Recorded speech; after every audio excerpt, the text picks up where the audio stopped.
ഡെട്രോയിറ്റിലേക്ക് യാത്ര. 16-ാം വയസ്സിൽ ഡിട്രോയിറ്റിൽ തന്റെ ഭാവി കണ്ടെത്താൻ അദ്ദേഹം ഫാം വിട്ടു. അലൻ ബെൻസണിനോട് പറഞ്ഞതുപോലെ തന്റെ പദ്ധതികളെക്കുറിച്ച് ആരെയും അറിയിക്കാതെ അദ്ദേഹം 9 മൈൽ ദൂരം നടന്ന് ഡെട്രോയിറ്റിലേക്ക് പോയി. ഒരു കിടപ്പുമുറി വാടകയ്ക്കെടുത്തു. ഒരു യന്ത്രക്കടയിൽ ജോലി അന്വേഷിക്കാൻ തുടങ്ങി. പിതാവിന്റെ ഇഷ്ടത്തിനും മകന്റെ ദൃഢനിശ്ചയത്തിനും ഇടയിലുള്ള പോരാട്ടം അവസാനിപ്പിച്ചു. ഫോർഡ് മറ്റ് അഭിമുഖക്കാരോട് പിതാവിന്റെ കൽപ്പനകൾക്കെതിരെ നഗരത്തിലേക്ക് പലായനം ചെയ്തുവെന്ന് പറഞ്ഞു. മൈ ലൈഫ് ആൻഡ് വർക്ക് 1922 അനുസരിച്ച് ഈ ധിക്കാരപരമായ പ്രവൃത്തിയിലൂടെ തന്റെ പിതാവും കുടുംബവും എന്നെ നഷ്ടപ്പെട്ടവനായി ഉപേക്ഷിച്ചു. മുൻകാല കഥകളെപ്പോലെ ഡിട്രോയിറ്റിലേക്കുള്ള വിമാനയാത്രയെക്കുറിച്ചുള്ള ഹെൻറി ഫോർഡിന്റെ പതിപ്പ് പിതാവിന്റെ ശിക്ഷാപരമായ ചെറുത്തുനിൽപ്പിന് മുന്നിൽ അദ്ദേഹത്തിന്റെ ഏകാന്തമായ വീരത്വത്തെയും ദൃഢനിശ്ചയത്തെയും ഊന്നിപ്പറഞ്ഞു. എന്നാൽ തന്റെ ആദ്യകാല ജീവിതത്തിലെ ഈ സുപ്രധാന സംഭവത്തെ അദ്ദേഹം വീണ്ടും പുരാണാത്മകമായി അവതരിപ്പിച്ചു.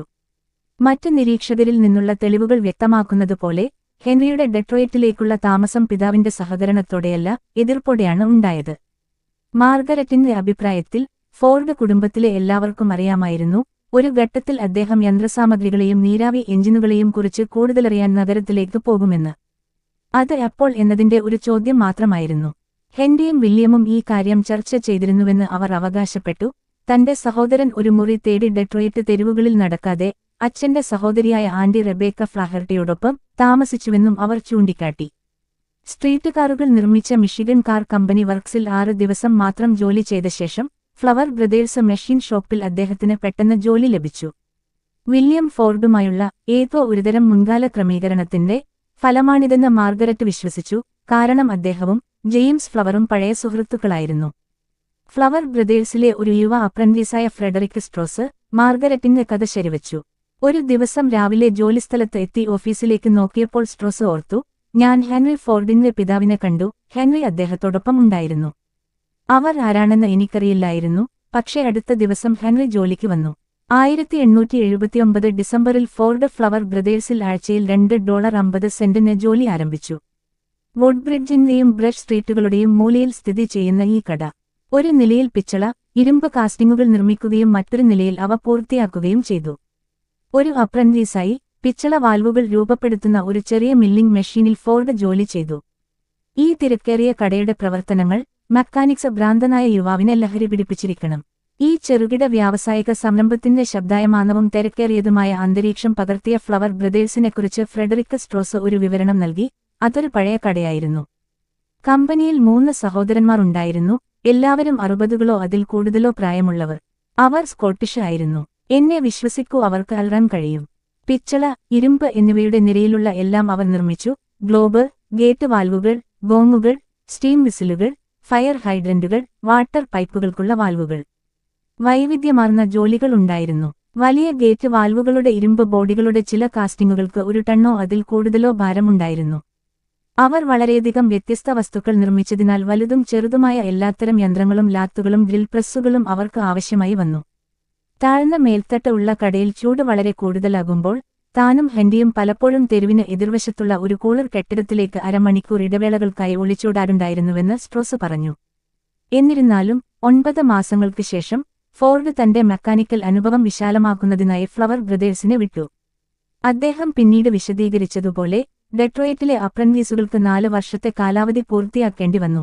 മാസ്റ്റേഴ്സ് ചില കാര്യങ്ങൾ എങ്ങനെ നന്നായി ചെയ്യാമെന്ന് ഞങ്ങൾക്ക് കാണിച്ചു തന്നു. അതുകൊണ്ടാണ് ഞാൻ മാറിയത്.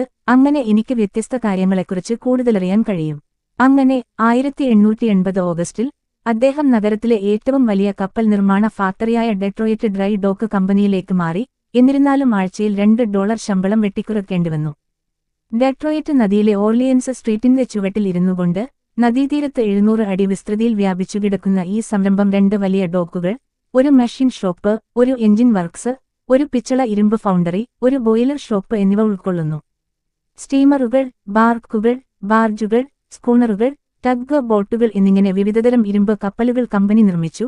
കൂടാതെ അവയ്ക്ക് ശക്തി പകരാൻ 600 മുതൽ 3500 വരെ കുതിരശക്തിയുള്ള എഞ്ചിനുകൾ നിർമ്മിച്ചു. ഫോർഡിനെ എഞ്ചിൻ ജോലികൾക്കായി നിയോഗിക്കുകയും വൈവിധ്യമാർന്ന പവർ പ്ലാന്റുകളുമായി ബന്ധപ്പെടുകയും ചെയ്തു. ഡെട്രോയിറ്റ് ഡ്രൈ ഡോക്ക് കമ്പനിയിലെ തന്റെ ദിവസങ്ങളെ അദ്ദേഹം എപ്പോഴും സ്നേഹപൂർവ്വം ഓർക്കുന്നു. അടിസ്ഥാന മെക്കാനിക്കൽ പരിശീലനം നേടിയ സ്ഥലമായി അതിനെ വീക്ഷിച്ചു. എന്റെ അപ്രന്റീസ്ഷിപ്പ് ഒരു ബുദ്ധിമുട്ടും കൂടാതെ ഞാൻ പാസായി, അതായത് എന്റെ 3 വർഷത്തെ കാലാവധി അവസാനിക്കുന്നതിന് വളരെ മുമ്പുതന്നെ ഒരു മെഷീനിസ്റ്റാകാൻ എനിക്ക് യോഗ്യത ലഭിച്ചു. അദ്ദേഹം മൈ ലൈഫ് ആൻഡ് വർക്ക് എന്ന പുസ്തകത്തിൽ വിവരിച്ചു. ഈ ഫാക്ടറിയിൽ ആയിരിക്കുമ്പോൾ അതിന്റെ ചീഫ് എഞ്ചിനീയർ ഫ്രാങ്ക് ഇ. കിർബിയുമായും അദ്ദേഹത്തിന് അവിസ്മരണീയമായ ഒരു കൂടിക്കാഴ്ചയുണ്ടായി. ഒരു ദിവസം ഫോർഡ് കഥ പറഞ്ഞതുപോലെ ഒരു ഭാരമേറിയ വീൽബ്രോ ഒരു കപ്പലിലേക്ക് ഒരു ഗാംപ്ലാങ്ക് മുകളിലേക്ക് തള്ളാൻ അദ്ദേഹം പാടുപെടുകയായിരുന്നു. അപ്പോൾ കിർബി നടന്നു നീങ്ങി അവനെ കണ്ടു, പ്രോത്സാഹജനകമായി വിളിച്ചു പറഞ്ഞു, നിങ്ങളുടെ കാൽവിരലുകളിൽ നഖങ്ങൾ മുറുകെ പിടിക്കൂ, കുട്ടി, നിങ്ങൾ വിജയിക്കും. ഫോർഡ് നിസ്സാരമായി കൂട്ടിച്ചേർത്തു, ഞാൻ എന്റെ കാൽവിരലുകളിൽ നഖങ്ങൾ മുറുകെ പിടിക്കുന്നു. അന്നുമുതൽ ഞാൻ എന്റെ കാൽവിരലുകളിൽ നഖങ്ങൾ കുത്തിവയ്ക്കുകയാണ്. അദ്ദേഹം കിർബിയെ വളരെയധികം ആരാധിച്ചു. 1918-ൽ ഒന്നാം ലോകമഹായുദ്ധസമയത്ത് ഈഗിൾ ബോട്ടുകൾ നിർമ്മിക്കാൻ സഹായിക്കുന്നതിനായി അദ്ദേഹം ആ എഞ്ചിനീയറെ നിയമിച്ചു. ഫോർഡ് ഡിയർബോണിൽ ഒരു വലിയ എഞ്ചിനീയറിംഗ് ലബോറട്ടറി നിർമ്മിച്ചപ്പോൾ വലിയ പ്രവേശന കവാടത്തിന് മുകളിൽ ഒരു ഡസനിലധികം പ്രശസ്ത ശാസ്ത്രജ്ഞരുടെയും കണ്ടുപിടുത്തക്കാരുടെയും പേരുകൾ കൊത്തിവെക്കാൻ അദ്ദേഹം ഉത്തരവിട്ടു. ഗലീലിയോയ്ക്കൊപ്പം കോപ്പർനിക്കസ്, എഡിസൺ, ന്യൂട്ടൺ, മറ്റ് നിരവധി പേർ എന്നിവർക്കൊപ്പം തുല്യ ഉയരത്തിൽ ഒരു പേരുണ്ട്, കിർബി. വാരാന്ത്യങ്ങളിൽ ഡെട്രോയിറ്റ് ഡ്രൈ ഡോക്ക് കമ്പനിയിൽ ജോലി ചെയ്തിരുന്ന നീണ്ട ദിവസങ്ങൾക്ക് ശേഷം ഫോർഡ് ഈ കുതിച്ചുയരുന്ന വ്യാവസായിക നഗരത്തിന്റെ കാഴ്ചകളും ശബ്ദങ്ങളും ആസ്വദിച്ചു. ഗ്രാൻഡ് ട്രങ്ക് റെയിൽറോഡ് റൗണ്ട് ഹൌസിൽ ജോലി ചെയ്തിരുന്ന ഫ്രെഡറിക് സ്ട്രോസിനെ ഞായറാഴ്ച അത്താഴത്തിന് വീട്ടിലേക്ക് കൊണ്ടുപോകാൻ അദ്ദേഹം പലപ്പോഴും അനുഗമിക്കുമായിരുന്നു. അതിനുശേഷം ഇരുവരും ജലവാഹനങ്ങൾ, പ്രത്യേകിച്ച് സ്റ്റീം ബോട്ടുകൾ കാണാൻ നദിയിലേക്ക് നടക്കുമായിരുന്നു. അവർ പാറകൾ ഒഴിവാക്കി ബാലിശമായ കുതിരക്കച്ചവടത്തിൽ ഏർപ്പെട്ടു. സ്ട്രോസിന്റെ അഭിപ്രായത്തിൽ അദ്ദേഹത്തിന്റെ കൂട്ടുകാരൻ സാധനങ്ങൾ നിർമ്മിക്കാനുള്ള പദ്ധതികളാൽ നിറഞ്ഞിരുന്നു, എന്നിരുന്നാലും അവ വളരെ അപൂർവമായി മാത്രമേ പൂർത്തീകരിക്കപ്പെട്ടിട്ടുള്ളൂ. ഒരിക്കലും കൂട്ടിച്ചേർക്കാത്ത ഒരു ചെറിയ നീരാവി എഞ്ചിനായി ഫോർഡ് കാസ്റ്റിംഗുകൾ വാങ്ങി. ഒരിക്കലും പ്രവർത്തിപ്പിക്കാത്ത ഒരു ചെറിയ ഗാൽവാനൈസ്ഡ് ബോയിലർ അദ്ദേഹം സുരക്ഷിതമാക്കി. ഒരു ബോട്ട് നിർമ്മിക്കുന്നതിനായി അയാൾക്ക് കുറച്ച് തടി ലഭിച്ചു, പക്ഷേ കരകൗശലം ഒരിക്കലും വെള്ളത്തിലേക്ക് ഇറങ്ങിയില്ല. ഹെൻറിക്ക് എപ്പോഴും മറ്റൊരു ആശയമുണ്ടായിരുന്നു, വർഷങ്ങൾക്ക് ശേഷം സ്ട്രോസ് ഓർമ്മിച്ചു. ഫോർഡിന്റെ കഠിനാധ്വാന സ്വഭാവം മറ്റൊരു മേഖലയിലും കൂടുതൽ ഫലപ്രദമാണെന്ന് തെളിഞ്ഞു. വൈകുന്നേരങ്ങളിൽ ബേക്കർ സ്ട്രീറ്റിൽ ക്ലോക്കുകളും വാച്ചുകളും വൃത്തിയാക്കുന്ന ഒരു കടയുണ്ടായിരുന്ന റോബർട്ട് മാഗിലിനൊപ്പം അദ്ദേഹം രണ്ടാമത്തെ ജോലിയും ചെയ്തു. ഒരു വൈകുന്നേരം ഉടമയില്ലാതിരുന്നപ്പോൾ യുവാവ് തന്റെ അധികാരം ധിക്കാരപൂർവ്വം മറികടന്നു. അറ്റകുറ്റപ്പണികൾക്കായി കാത്തിരിക്കുന്ന വാച്ചുകളുടെ ജോലിക്ക് ഞാൻ പോയി. മിസ്റ്റർ മാഗിൽ ആദ്യം അതിനെക്കുറിച്ച് അറിഞ്ഞപ്പോൾ പരിഭ്രാന്തനായി. പക്ഷേ വാച്ചുകൾ പരിശോധിച്ചതിന് ശേഷം അദ്ദേഹം സന്തോഷിച്ചു.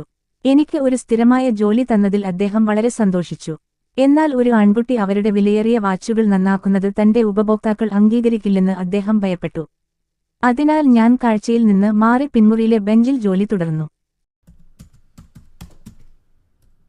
കപ്പൽ നിർമ്മാണ കമ്പനിയിൽ 10 മണിക്കൂർ ജോലി ചെയ്ത ശേഷം ഫോർഡ് ആഴ്ചയിൽ 6 വൈകുന്നേരങ്ങൾ വാച്ചുകൾക്കായി 50 സെന്റ് വേതനത്തിന് ചെലവഴിച്ചു.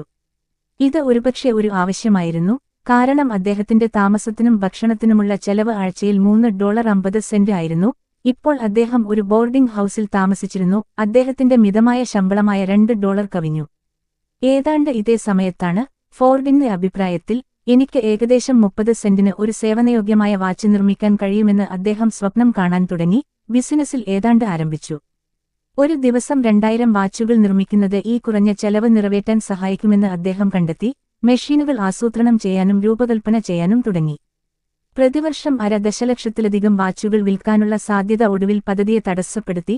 പക്ഷേ ഫോർഡ് നിരീക്ഷിച്ചതുപോലെ എന്നിട്ടും എനിക്ക് എന്തെങ്കിലും നിർമ്മിക്കാൻ ആഗ്രഹമുണ്ടായിരുന്നു. ഏതാനും വർഷങ്ങൾക്കുള്ളിൽ ഹെൻറി ഒരു യുവ മെഷീനിസ്റ്റായി ഡെട്രോയിറ്റ് ജീവിതത്തിൽ സ്ഥിരതാമസമാക്കി. മാഗിൽ തന്റെ ക്ലോക്ക് ഷോപ്പ് വിറ്റപ്പോൾ യുവാവിന്റെ ഡ്രൈ ഡോക്ക് കമ്പനി ശമ്പളം സായാഹ്ന ജോലി ഉപേക്ഷിക്കാൻ തക്കവിധം വർദ്ധിച്ചു. വാരാന്ത്യങ്ങളിൽ അദ്ദേഹം ഇടയ്ക്കിടെ ഫോർഡ് ഫാം സന്ദർശിക്കുകയും മെക്കാനിക്കൽ പ്രശ്നങ്ങളെക്കുറിച്ച് ചിന്തിക്കാൻ ജോലി കഴിഞ്ഞ് കൂടുതൽ സമയം ചെലവഴിക്കുകയും ചെയ്തു. സയന്റിഫിക് അമേരിക്കൻ പോലുള്ള പ്രസിദ്ധീകരണങ്ങളുടെ പകർപ്പുകൾ അദ്ദേഹം വീണ്ടും വായിക്കുകയും മൈക്കൽ ഫാരഡേയുടെ treatise on the steam engine എന്ന പുസ്തകം ശ്രദ്ധാപൂർവം പഠിക്കുകയും ചെയ്തു. വേൾഡ് ഓഫ് സയൻസ് എന്ന ഇംഗ്ലീഷ് മാസികയിൽ അടുത്തിടെ പ്രത്യക്ഷപ്പെട്ട ഒരു പുതിയ നിശബ്ദ ഗ്യാസ് എഞ്ചിൻ എന്ന കഥ അദ്ദേഹം കണ്ടു. ഓട്ടോ എഞ്ചിൻ എന്ന് വിളിക്കപ്പെടുന്ന ഇത് ഒരു വലിയ സിലിണ്ടർ ഉൾക്കൊള്ളുകയും പ്രകാശിപ്പിക്കുന്ന വാതകത്തിൽ പ്രവർത്തിക്കുകയും ചെയ്തു. ഫോർഡ് ഈ നവീകരണത്തിന്റെ വികസനം പിന്തുടർന്നു, പ്രത്യേകിച്ച് ഗ്യാസോലിൻ ബാഷ്പീകരണം വഴി രൂപം കൊള്ളുന്ന ഒരു വാതകം ഉപയോഗിച്ച് പ്രകാശിപ്പിക്കുന്ന വാതക ഇന്ധനം മാറ്റിസ്ഥാപിക്കാനുള്ള സാധ്യതയുടെ സൂചനകൾ. അദ്ദേഹം മെക്കാനിക്കൽ ഗാഡ്ജറ്റുകൾ ഉപയോഗിച്ച് പ്രവർത്തിക്കാൻ തുടങ്ങി. അയാൾ ഒരു ചെറിയ ടർബൈൻ നിർമ്മിച്ചു, തന്റെ ബോർഡിംഗ് ഹൌസിന് പിന്നിലെ ഷെഡിലെ ഒരു ടാപ്പിൽ അത് ഘടിപ്പിച്ച് ജലസമ്മർദ്ദം ഉപയോഗിച്ച് പ്രവർത്തിപ്പിച്ചു, ഒരു ചെറിയ ലാത്ത് ടർബൈനിലേക്ക് കൊളുത്തി. മിക്ക വൈകുന്നേരങ്ങളിലും അദ്ദേഹം തന്റെ മുറിയിൽ ലാത്ത് പ്രവർത്തിപ്പിച്ചു, പക്ഷേ ബോർഡിംഗ് ഹൌസ് ഉടമയായ കുടുംബത്തെ വ്രണപ്പെടുത്താതിരിക്കാൻ ഞായറാഴ്ച അത് ചെയ്യുന്നതിൽ നിന്ന് മാന്യമായി വിട്ടുനിന്നു. അവർ പഴയ സ്കൂൾ കർക്കശക്കാരായ സബ്ബത്തേറിയന്മാരായിരുന്നു. നിർമ്മാണത്തിന്റെയും യന്ത്രങ്ങളുടെയും ഒരു നഗര ലോകത്ത് സന്തോഷത്തോടെ ഒതുങ്ങി. ഫോർഡ് ഒരു ഫാം ബോയിൽ നിന്ന് നഗര മെക്കാനിക്കിലേക്കുള്ള പൂർണ്ണമായ മാറ്റം വരുത്തിയതായി തോന്നി. അപ്പോൾ ഈ യുവത്വപരമായ തൊഴിൽ യാത്രയുടെ താരതമ്യേന സുഗമമായ ഗതിയും അതിന്റെ സന്തോഷകരമായ പരിസമാപ്തിയും കണക്കിലെടുക്കുമ്പോൾ തന്റെ പിതാവിന്റെ കഥയെ ഒരു തടസ്സവാദിയായും ഒരു സ്വേച്ഛാധിപതിയായും പോലും അദ്ദേഹം അലങ്കരിക്കുന്നത് തുടർന്നത് എന്തുകൊണ്ടാണ്? നിരവധി ഘടകങ്ങൾ ഇതിൽ ഇടപെട്ടു. ഒന്നാമതായി, മേരിയുടെ അകാല മരണത്തിൽ വില്യമിനോടുള്ള നീരസം വർദ്ധിച്ചുകൊണ്ടിരുന്നു. രണ്ടാമതായി, ഫോർഡ് തന്റെ ജീവിതത്തിലുടനീളം വീണ്ടും പ്രത്യക്ഷപ്പെടുന്ന ഒരു അടിസ്ഥാന വ്യക്തിത്വ സവിശേഷതയെ ഒറ്റിക്കൊടുത്തു: തന്റെ നേട്ടങ്ങൾക്ക് മറ്റുള്ളവർക്ക് ഒരു തരത്തിലും അംഗീകാരം നൽകാനുള്ള മനസ്സില്ലായ്മ അല്ലെങ്കിൽ കഴിവില്ലായ്മ. യാന്ത്രിക ഭാവി കണ്ടെത്താനുള്ള സ്വന്തം വീരോചിതവും പുരാണപരവുമായ അന്വേഷണത്തിന് ഊന്നൽ നൽകാൻ പിതാവിനെ പൈശാചികവൽക്കരിക്കാൻ ഈ പ്രേരണ അവനെ നിർബന്ധിതനാക്കി. ഒടുവിൽ കൗമാരത്തിന്റെ മധ്യത്തോടെ അദ്ദേഹത്തിന്റെ യാന്ത്രിക പ്രവണത വളരെ ഏകപക്ഷീയമായിത്തീർന്നു. ഏതു തരത്തിലുള്ള എതിർപ്പും, എത്ര അളന്നതോ മൃദുവായതോ ആണെങ്കിലും, ഒരു ഭീമാകാരമായ തടസ്സമായി തോന്നി. അങ്ങനെ വില്യമിന്റെ ജാഗ്രതയും നേരിയ സംശയവും കാർഷിക ജീവിതം പൂർണ്ണമായും ഉപേക്ഷിച്ച് അടുത്തുള്ള നഗരത്തിന്റെ യാന്ത്രിക തിളക്കത്തിലേക്ക് തീർത്ഥാടനം നടത്താനുള്ള മകന്റെ സ്വപ്നത്തിൽ അദ്ദേഹത്തിനെ ഒരു വില്ലനായി അവതരിപ്പിച്ചു.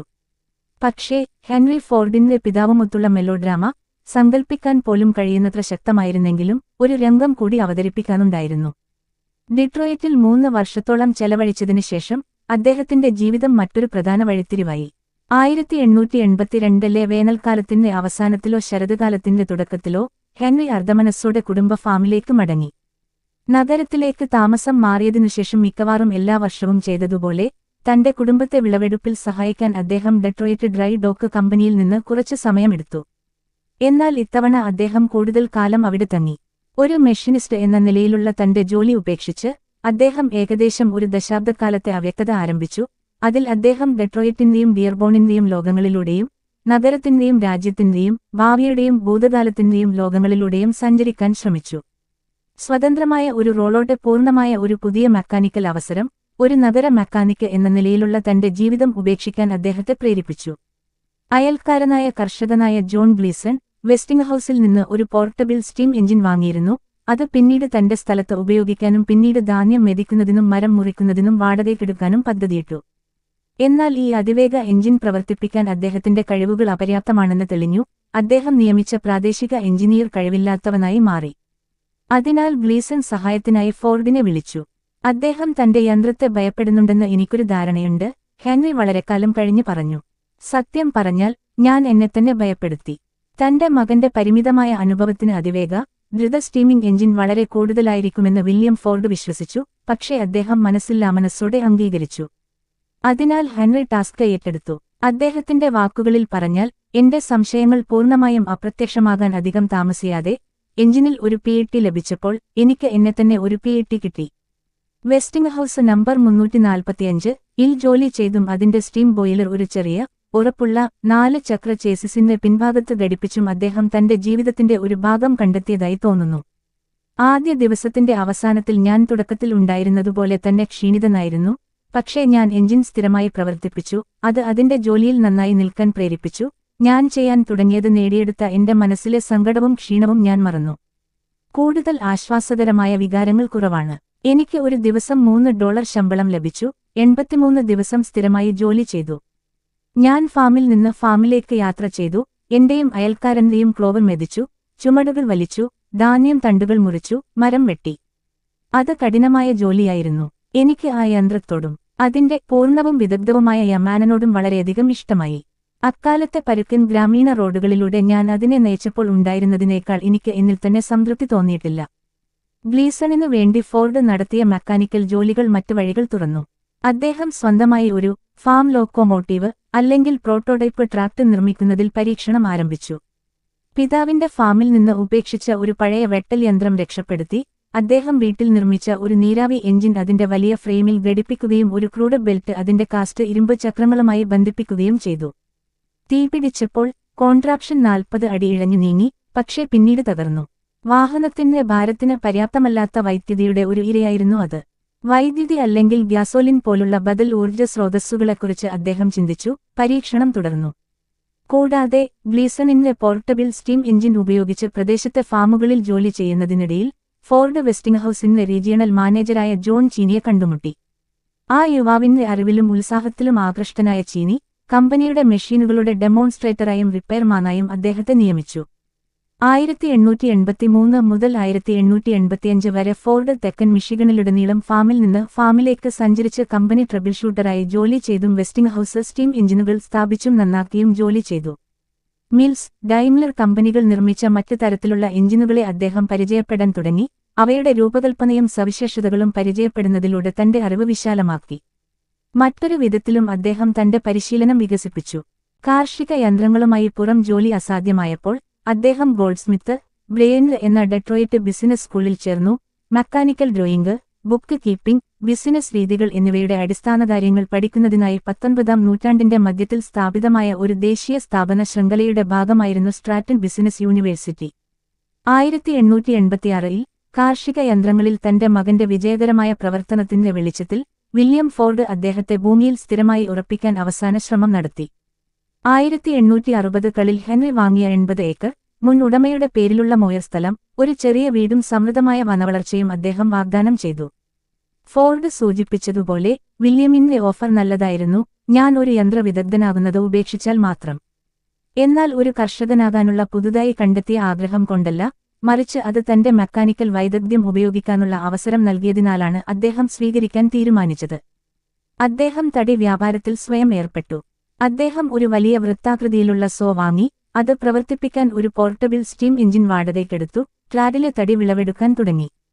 കുറച്ചു സമയത്തിനുള്ളിൽ അദ്ദേഹം ഒരു അഭിവൃദ്ധി പ്രാപിച്ച ബിസിനസ് കെട്ടിപ്പടുക്കുകയും ഡെട്രോയിറ്റിലെ അയൽക്കാർക്കും കപ്പൽശാലകൾക്കും ഫാക്ടറികൾക്കും കടകൾക്കും തടി വിതരണം ചെയ്യുകയും ചെയ്തു. എന്നാൽ പിതാവിന്റെ വാഗ്ദാനം സ്വീകരിക്കാൻ ഫോർഡിന് മറ്റൊരു ശക്തമായ കാരണമുണ്ടായിരുന്നു. 1885-ൽ ഗ്രീൻഫീൽഡിനടുത്തുള്ള മാർട്ടിൻഡേൽ ഹൌസിൽ നടന്ന ഒരു പുതുവത്സര രാത്രിയിൽ അദ്ദേഹത്തിന്റെ കസിന്മാരിൽ ഒരാൾ ക്ലാര ജെയിൻ ബ്രെയിൻഡ് എന്ന സുന്ദരിയായ ഒരു പ്രാദേശിക പെൺകുട്ടിയെ പരിചയപ്പെടുത്തി. അദ്ദേഹം അതിൽ ആകൃഷ്ടനായി. അവർ 1886 ഏപ്രിൽ 19 പ്രണയത്തിലായി, വിവാഹനിശ്ചയം നടത്തി. ഫോർഡിന് വളരെ കുറച്ച് പണമുണ്ടായിരുന്നതിനാൽ പെട്ടെന്നുള്ള വിവാഹം സാധ്യമല്ലായിരുന്നു. അതിനാൽ വില്യം മോയിർ സ്ഥലം വാഗ്ദാനം ചെയ്തപ്പോൾ മാന്യമായ ഒരു തുക സ്വീകരിക്കാനുള്ള അവസരം ഹെൻറി കണ്ടു.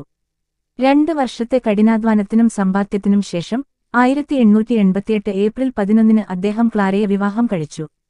ഒരു ബാച്ചിലറായി അദ്ദേഹം താമസിച്ചിരുന്ന ചെറിയ വീട്ടിൽ അവർ ഹൌസ് കീപ്പിംഗ് സ്ഥാപിച്ചെങ്കിലും അവർ ഒരു പുതിയ വാസസ്ഥലം രൂപകൽപ്പന ചെയ്യാൻ തുടങ്ങി.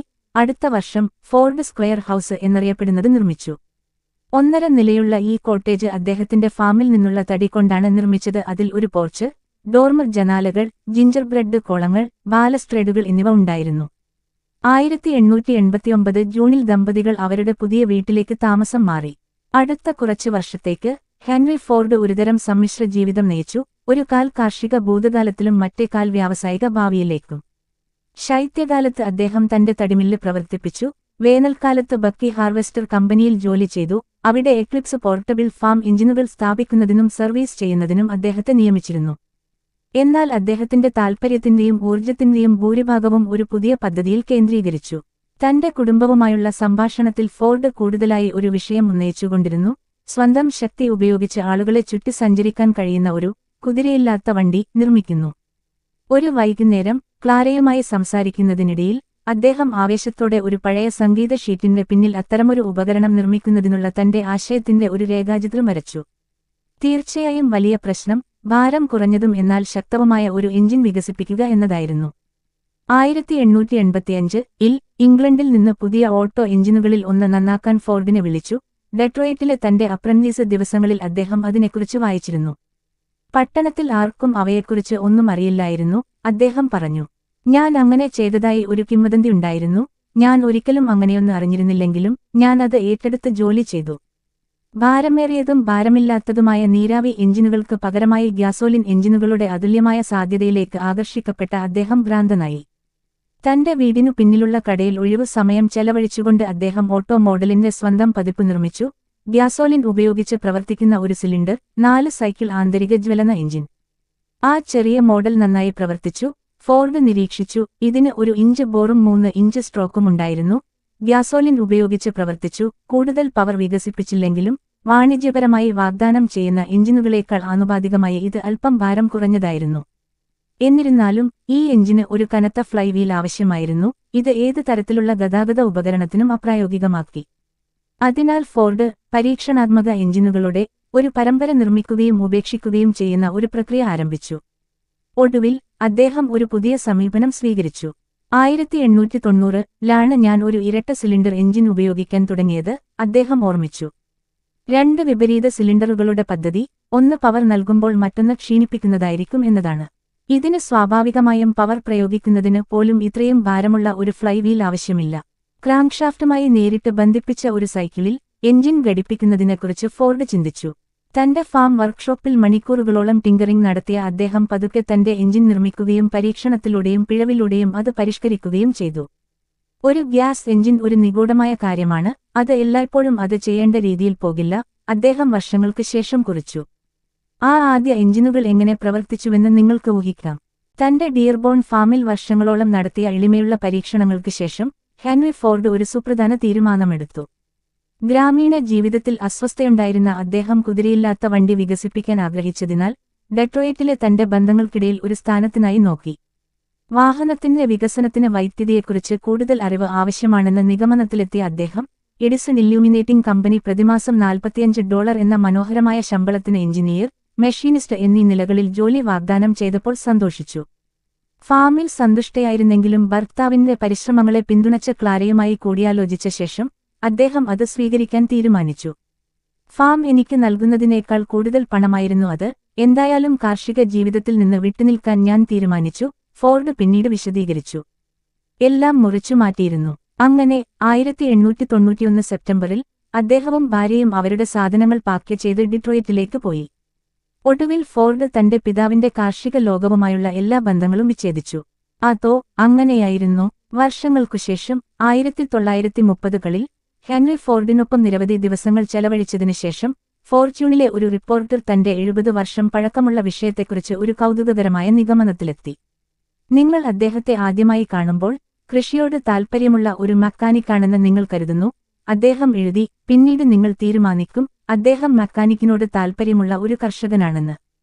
ഫോർഡിന്റെ ഹൃദയം റിവർ റൂഷിലെ തന്റെ വലിയ പ്ലാന്റിന്റെ താളത്തിനൊത്തും ഇടിക്കുന്നില്ലെന്ന് ഈ നിരീക്ഷകൻ സമർത്ഥമായി മനസ്സിലാക്കി.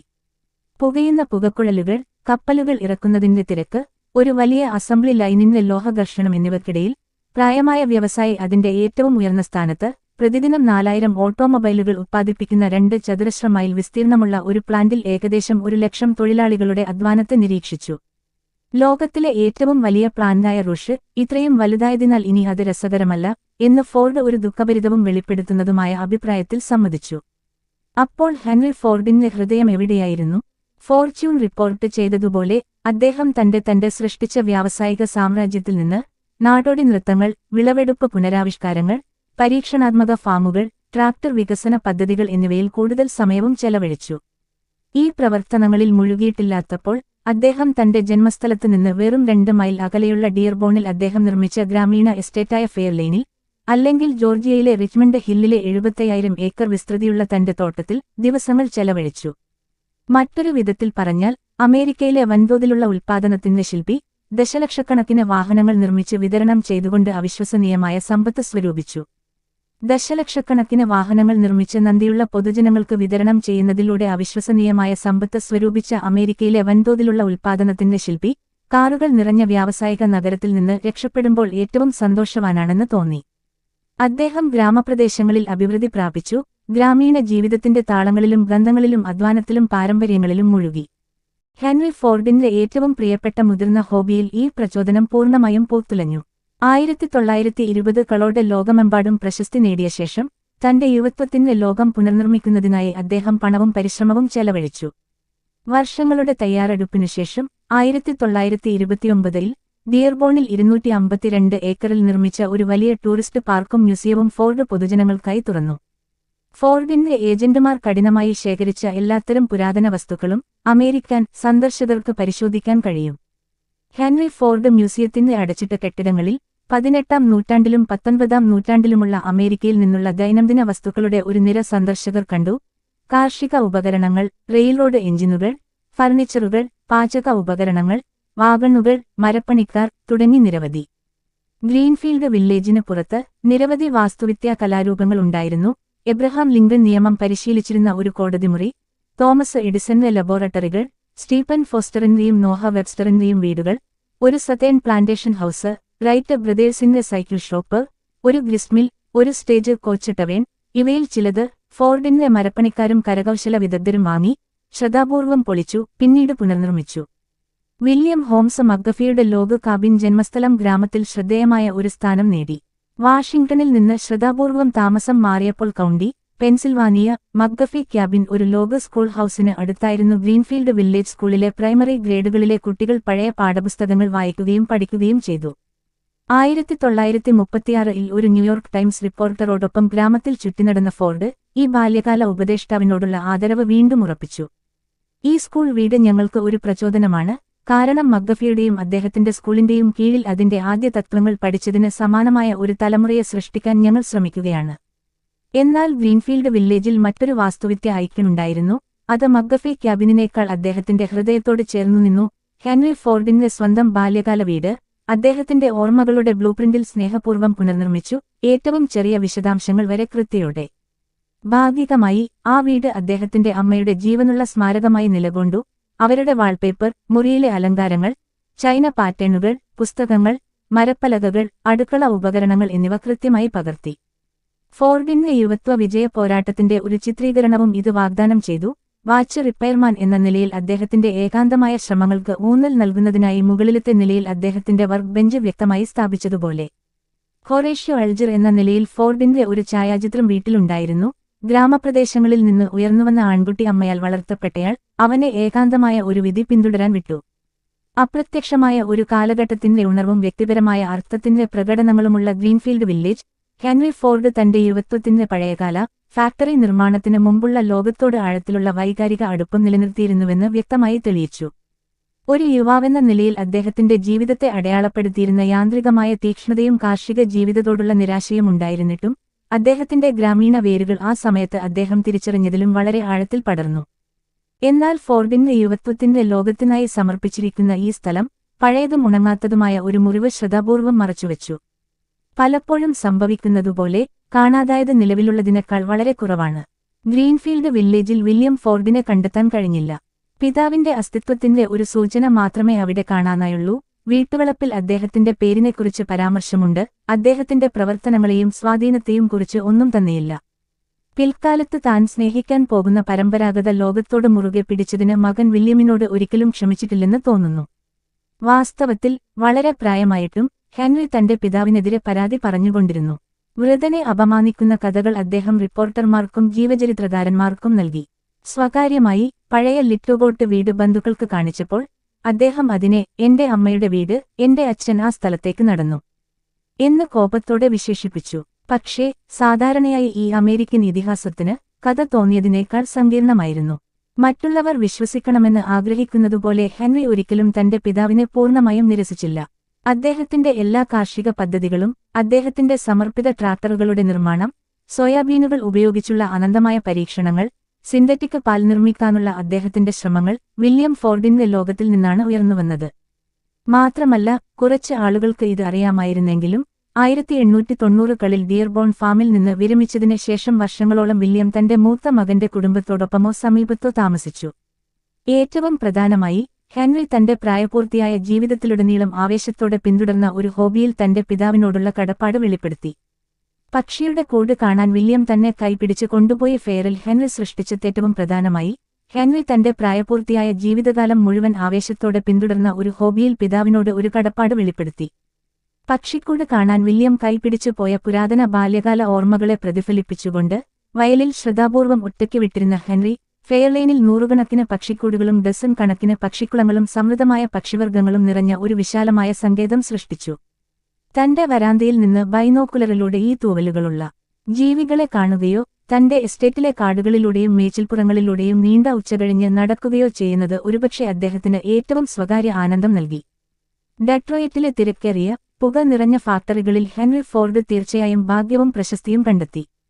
എന്നാൽ വൈകാരികമായി പലതരത്തിൽ അദ്ദേഹം ഒരിക്കലും പിതാവിന്റെ കൃഷിയിടം വിട്ടുപോയില്ല. ആദ്യ യാന്ത്രിക പരീക്ഷണങ്ങൾ. മഹാനായ അമേരിക്കൻ കണ്ടുപിടുത്തക്കാരനും ഹെൻറി ഫോർഡിന്റെ അടുത്ത സുഹൃത്തുമായ തോമസ് എഡിസൺ ഒരിക്കൽ കാർ നിർമ്മാതാവിനെ ഒരു പ്രകൃതിദത്ത മെക്കാനിക്ക് എന്നും ഒരു പ്രകൃതിദത്ത ബിസിനസ്സുകാരൻ എന്നും മാത്രമല്ല അപൂർവമായ തരങ്ങളായ രണ്ടിന്റെയും സംയോജനം എന്നും വിശേഷിപ്പിച്ചു. 1920കളിൽ എഡിസൺ ഈ വിലയിരുത്തൽ നൽകിയപ്പോൾ ഫോർഡിന്റെ മിക്ക നിരീക്ഷകരും ഇത് സമ്മതിച്ചേനെ. എന്നാൽ അദ്ദേഹത്തിന്റെ കരിയറിന്റെ തുടക്കത്തിൽ ഫോർഡിന്റെ മെക്കാനിക്കൽ കഴിവുകളും ബിസിനസ് കഴിവുകളും വന്യമായും പലപ്പോഴും വ്യത്യസ്തമായും ചാഞ്ചാടി, അവ ഒരുമിച്ച് ഉപയോഗിച്ചില്ല. ഒരു മെഷീനിസ്റ്റ് എന്ന നിലയിൽ അദ്ദേഹത്തിന്റെ കഴിവുകൾ തീർച്ചയായും 1891ൽ അദ്ദേഹം ഡെട്രോയിറ്റിൽ എത്തിയപ്പോൾ പ്രകടമായിരുന്നു. ഇലക്ട്രിക്കൽ വ്യവസായത്തിൽ അദ്ദേഹം മുന്നേറുന്നതിനിടയിൽ അവ ഒരു ഉപജീവനമാർഗം നൽകി. വർഷങ്ങളോളം കുതിരയില്ലാത്ത ഒരു വണ്ടി വികസിപ്പിക്കാൻ ശ്രമിച്ചപ്പോൾ ഒരു ആഫ്റ്റർ ഹ്യൂബിക്ക് പ്രചോദനമായി. എന്നാൽ ഒരു ബിസിനസ്സുകാരൻ എന്ന നിലയിൽ ഫോർഡിന്റെ കഴിവ് വളരെ സാവധാനത്തിലും ഇടയ്ക്കിടെയും വളർന്നു. വാസ്തവത്തിൽ ഈ മുന്നണിയിൽ അദ്ദേഹം വർഷങ്ങളോളം തുടർച്ചയായി പരാജയപ്പെട്ടു. അദ്ദേഹത്തിന്റെ ആദ്യത്തെ സംരംഭങ്ങൾ തകർന്നു. ബിസിനസ് ലോകത്ത് ഫോർഡിന്റെ പുരോഗതി തടസ്സപ്പെട്ടത് ഭാഗികമായി അദ്ദേഹത്തിന്റെ വ്യക്തിത്വത്തിന്റെ ഫലമായിരുന്നു. വാണിജ്യ രീതികളിൽ പരിചയക്കുറവും വോട്ട് ചെയ്യാൻ ശാഠ്യവുമുള്ള അദ്ദേഹം ബിസിനസ് വിധിന്യായത്തിലെ തെറ്റുകളെ സ്വന്തം സഹജാവബോധം പിന്തുടരാനുള്ള അചഞ്ചലമായ ദൃഢനിശ്ചയവുമായി കൂട്ടിച്ചേർത്തു. എന്നാൽ വിജയത്തിനായുള്ള അദ്ദേഹത്തിന്റെ നീണ്ട പോരാട്ടം അദ്ദേഹത്തിന്റെ നിയന്ത്രണത്തിനപ്പുറമുള്ള ചരിത്രപരമായ സംഭവവികാസങ്ങളിൽ കുടുങ്ങി. നൂറ്റാണ്ടിന്റെ ആരംഭത്തോടെ എക്കാലത്തെയും വലിയ കോർപ്പറേറ്റ് ബ്യൂറോക്രസികളെ സൃഷ്ടിച്ചുകൊണ്ടിരുന്ന ബിസിനസ് പരിണാമത്തിന്റെ പ്രവാഹത്തിനെതിരെ നീന്തിക്കൊണ്ട് വ്യക്തിഗത സംരംഭകത്വം എന്ന പഴയതും പരമ്പരാഗതവുമായ ഒരു ലക്ഷ്യം അദ്ദേഹം പിന്തുടർന്നു. ഒരു സ്ഥാപനത്തിന്റെ നിയന്ത്രണം നിലനിർത്താനും തന്റെ ഉൽപ്പന്നത്തിന്റെ നിർമ്മാണം വ്യക്തിപരമായി രൂപപ്പെടുത്താനും സ്വന്തം കാഴ്ചപ്പാടിനനുസരിച്ച് തന്റെ സംരംഭത്തിന്റെ ഗതി നയിക്കാനും അദ്ദേഹം ദൃഢനിശ്ചയം ചെയ്തു. 1890കളിൽ മെക്കാനിക്കും ബിസിനസ്സുകാരനുമാകാൻ അദ്ദേഹം പരിശ്രമിച്ചപ്പോൾ തന്റെ കാലഘട്ടത്തിലെ നിരവധി അഭിലാഷമുള്ള വ്യക്തികളുടെ മനസ്സിൽ ഒരു ഉത്കണ്ഠാകുലമായ ചോദ്യം അദ്ദേഹം പ്രതിഫലിപ്പിച്ചു. ഉദ്യോഗസ്ഥവൃന്ദത്തിന്റെയും പ്രത്യേക ഉൽപ്പാദനത്തിന്റെയും ബഹുജന വിപണികളുടെയും മാനേജീരിയൽ വൈദഗ്ധ്യത്തിന്റെയും തലകറങ്ങുന്ന പുതിയ കോർപ്പറേറ്റ് ലോകത്ത് ഇപ്പോഴും ഒരു സർഗാത്മകനും സ്വതന്ത്രനും സ്വയം നിർമ്മിതനുമായ ഒരു മനുഷ്യനാകാൻ കഴിയുമോ? ഒടുവിൽ ഫോർഡ് ഒരു കഠിനാധ്വാനത്തിലൂടെ നേടിയെടുത്ത ഉത്തരം സ്ഥിരീകരിച്ചു. എന്നാൽ ആ നേട്ടം നിയമം തെളിയിച്ച അപവാദമായിരിക്കാം. 1891 സെപ്റ്റംബറിൽ ഹെൻറി ഫോർഡ് ഡിയർബോണിൽ നിന്ന് ഭാര്യ ക്ലാരയോടൊപ്പം മിഷിഗൺ അവന്യൂവിലൂടെ ഡിട്രോയിറ്റിലേക്ക് യാത്രയായി. വീട്ടുസാധനങ്ങൾ ഒരു വൈക്കോൽ കൂട്ടത്തിൽ കൂട്ടിയിട്ടിരുന്നു. ദമ്പതികൾ 618 ജോൺ ആർ സ്ട്രീറ്റിലെ ഒരു ഇടിഞ്ഞുപൊളിഞ്ഞ ഇരുനില ഇരട്ട വീടിന്റെ വലത് പകുതിയിൽ താമസമാക്കി. മാന്യരായ തൊഴിലാളി കുടുംബങ്ങൾ താമസിക്കുന്ന ഒരു എളിമയുള്ള അയൽപക്കത്ത്. ഫോർഡ്സ് അവരുടെ പകുതി വീടിന് മാസം $10 നൽകി അവരുടെ ഫർണിച്ചറുകളും ഗാർഹിക സാധനങ്ങളുമായി താമസമാക്കി. അടുത്ത കുറച്ച് വർഷങ്ങളിൽ അവർ താമസിച്ചിരുന്ന ഒരു ഡസൻ വസതികളിൽ ആദ്യത്തേതായിരിക്കും ജോൺ ആർ സ്ട്രീറ്റ് വീട്. എഡിസൺ ഇല്യൂമിനേറ്റിംഗ് കമ്പനിയിൽ എഞ്ചിനീയർ സ്ഥാനം ഉറപ്പാക്കാൻ ഫോർഡ് അന്നത്തെ കമ്പനിയുടെ ജനറൽ മാനേജരായിരുന്ന ചാൾസ് ഫെൽപ്സ് ഗിൽബർട്ടിനെ സമീപിച്ച് ജോലിയെക്കുറിച്ച് അന്വേഷിച്ചു. വുഡ്വാർഡ്, വില്ലിസ് സ്ട്രീറ്റുകളുടെ മൂലയിലുള്ള ഒരു സബ്സ്റ്റേഷനിൽ അടുത്തിടെ കൊല്ലപ്പെട്ട ഒരാളുടെ സ്ഥാനത്ത് ഗിൽബർട്ട് അദ്ദേഹത്തെ നിയമിച്ചു. ഫോർഡും ക്ലാരയും ഡെട്രോയിറ്റിലേക്ക് താമസം മാറിയ അതേ ദിവസം തന്നെ അർദ്ധരാത്രിയിൽ അദ്ദേഹം ജോലി ആരംഭിച്ചു.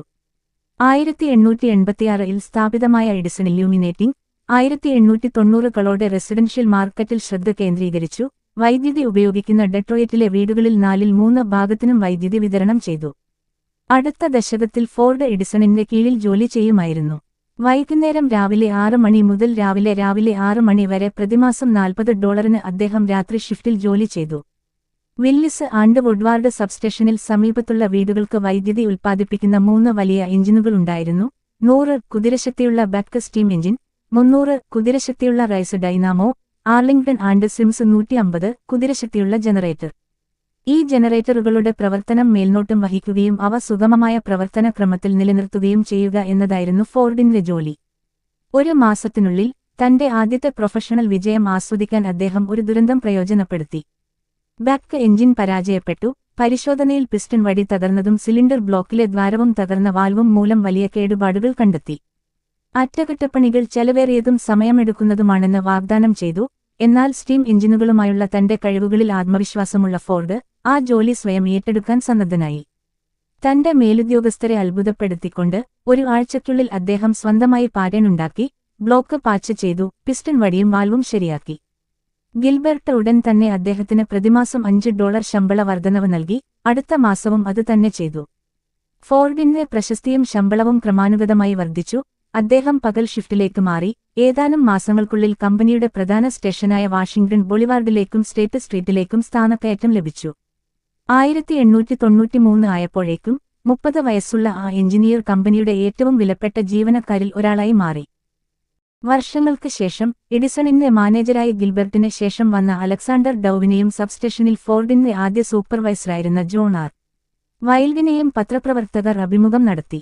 ഫോർഡ് ശാന്തനും നല്ല സ്വഭാവക്കാരനും തന്റെ ജോലിയിൽ ആഴമായ താൽപ്പര്യമുള്ളവനും എഞ്ചിൻ സാങ്കേതികവിദ്യയെക്കുറിച്ച് പഠിക്കാൻ അസാധാരണമാംവിധം സമർപ്പിതനുമായിരുന്നുവെന്ന് അവർ ഓർമ്മിച്ചു. ഡൌവിന്റെ വാക്കുകളിൽ, ഫോർഡ് കമ്പനിയിൽ വളരെ വിഭവസമൃദ്ധമായ വ്യക്തിയായിരുന്നു. ഞങ്ങൾ നടത്തിയ ചില അറ്റകുറ്റപ്പണികൾക്കിടയിൽ ഞങ്ങൾ അത് കണ്ടെത്തി. ചില പുതിയ ബോയിലറുകൾ സ്ഥാപിക്കുമ്പോൾ ഞങ്ങൾ ഒരു വലിയ പൊടിപടലത്തിലേക്ക് ഓടിപ്പോയെന്ന് ഞാൻ ഓർക്കുന്നു. ഞങ്ങളുടെ എഞ്ചിനുകളുടെ അടിത്തറ ഇളകിത്തുടങ്ങി. ഹെൻറി ആ എഞ്ചിനുകൾ 6 ആഴ്ച വെഡ്ജുകളിൽ പ്രവർത്തിപ്പിച്ചു. എഞ്ചിനുകളുടെ അടിത്തറ മണലിൽ താഴ്ന്നു പോകുമ്പോൾ അയാൾ ദിവസം തോറും വെഡ്ജുകൾ കുറച്ചുകൂടി നിയന്ത്രിക്കും. അയാൾ വളരെ ചാതുര്യമുള്ളവനായിരുന്നു. ഡിട്രോയിറ്റിലെ പല മെഷീനിസ്റ്റുകളും ഫോർഡിലും അദ്ദേഹത്തിന്റെ പ്രത്യക്ഷമായ കഴിവിലും സമാനമായി മതിപ്പുളവാക്കി. 1890കളുടെ തുടക്കത്തിൽ ഫോർഡിനെ ആദ്യമായി കണ്ടുമുട്ടിയ സഹ മെക്കാനിക്കായ ചാൾസ് ടി.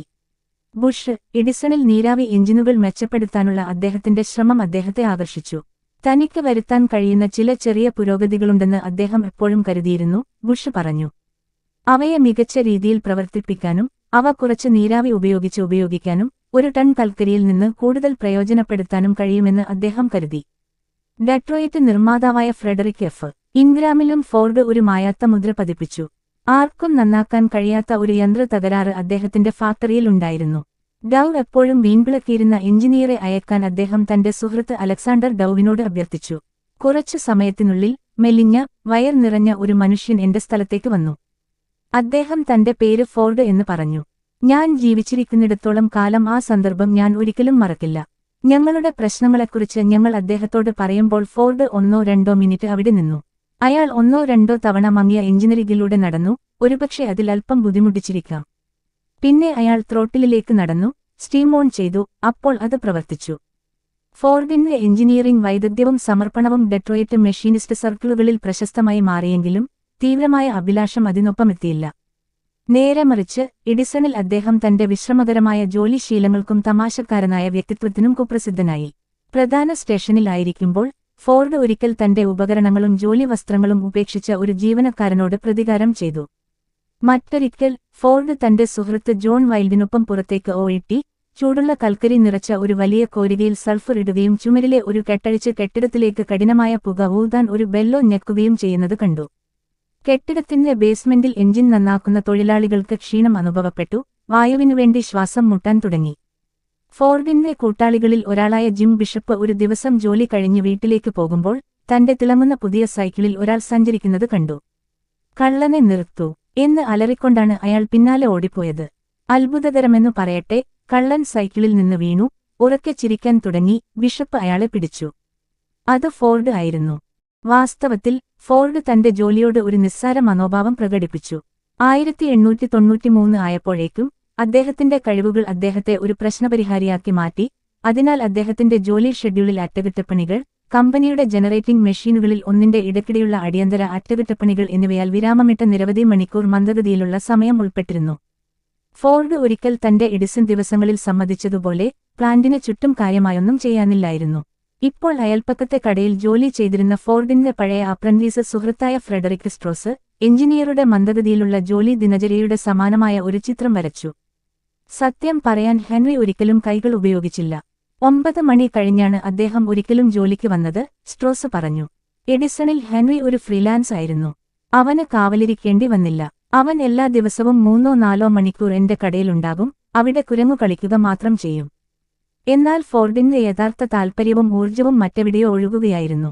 എഡിസണിലെ തന്റെ ജോലി അദ്ദേഹം വളരെ സമർപ്പണത്തോടെയും വൈദഗ്ധ്യത്തോടെയും നിർവഹിച്ചെങ്കിലും ഡിട്രോയിറ്റിന്റെ വൈദ്യുതി ആവശ്യങ്ങൾ നിറവേറ്റുന്നതിലായിരുന്നു അദ്ദേഹത്തിന് താൽപ്പര്യം, പിന്നീട് ഒരു അഭിനിവേശമായി മാറിയ ഒരു ഹോബി പിന്തുടരുന്നതിലായിരുന്നു. ഒഴിവുസമയങ്ങളിൽ വീട്ടിലും എഡിസണിലും വിശ്രമവേളകളിൽ ജോലി ചെയ്തിരുന്ന ഫോർഡ് ഒരു അസംസ്കൃത ആന്തരിക ജ്വലന എഞ്ചിൻ നിർമ്മിക്കുന്നതിൽ മുഴുകി. അത്തരമൊരു മോട്ടോർ ഒടുവിൽ ചലിക്കുന്ന വാഹനവുമായി ബന്ധിപ്പിക്കാനും കുതിരയില്ലാത്ത വണ്ടി എന്ന സ്വപ്നം സാക്ഷാത്കരിക്കാനും കഴിയുമെന്ന് അദ്ദേഹത്തിന് ബോധ്യമായി. ഡിയർബോണിൽ തിരിച്ചെത്തിയ അദ്ദേഹം സ്വന്തം ശക്തിയിൽ ചലിക്കുന്ന ഒരു ഫാം ട്രാക്ടർ വികസിപ്പിക്കുന്നതിൽ മുഴുകിയിരുന്നു. പക്ഷേ പിന്നീട് അദ്ദേഹത്തിന്റെ ശ്രദ്ധ നീരാവി എഞ്ചിനുകളിലായിരുന്നു. ഇപ്പോൾ അദ്ദേഹം തന്റെ പരീക്ഷണങ്ങളിലൂടെ ഒരു പുതിയ ദിശയിലേക്ക് തിരിയാൻ തുടങ്ങി. പ്രത്യേകിച്ച് 1890കളുടെ തുടക്കത്തിൽ ഫോർഡ് ദേശീയതലത്തിൽ സൈക്കിളുകളോടുള്ള ആവേശത്തിൽ മുഴുകി. അദ്ദേഹം ഒരെണ്ണം വാങ്ങി ഡെട്രോയിറ്റിനെക്കുറിച്ച് സൈക്കിൾ ചവിട്ടാൻ തുടങ്ങി. ഇരുചക്ര വാഹനത്തിലെ ഈ യാത്രകൾ ഗതാഗതത്തിന്റെ മെക്കാനിക്കൽ സാധ്യതകളെക്കുറിച്ച് പുതിയ ചിന്തകൾക്ക് തുടക്കമിട്ടതായി തോന്നി. ഫോർഡ് പ്രത്യക്ഷപ്പെടാൻ തുടങ്ങിയ പുതിയ ഗ്യാസോലിൻ പവർ എഞ്ചിനുകളെക്കുറിച്ചുള്ള ലേഖനങ്ങൾ വായിക്കാൻ തുടങ്ങിയിരുന്നു. അദ്ദേഹം ചിക്കാഗോയിൽ 1893-ൽ നടന്ന കൊളംബിയൻ എക്സ്പോസിഷനും സന്ദർശിക്കുകയും ജർമ്മനിയിൽ നിന്നുള്ള 2 സിലിണ്ടർ ഡൈംലർ എഞ്ചിൻ ഒരു ഫയർഹോസ് വണ്ടിയിൽ ഘടിപ്പിക്കുന്നത് കാണുകയും ചെയ്തു. എന്നാൽ ഒരു സൈക്കിളിൽ എഞ്ചിൻ ഘടിപ്പിക്കാൻ കഴിയുമെന്ന് ഫോർഡ് കരുതി. എഞ്ചിന്റെ ഭാരം കാരണം ഈ ആശയം അപ്രായോഗികമാണെന്ന് തെളിഞ്ഞെങ്കിലും വിത്ത് പാകിയിരുന്നു.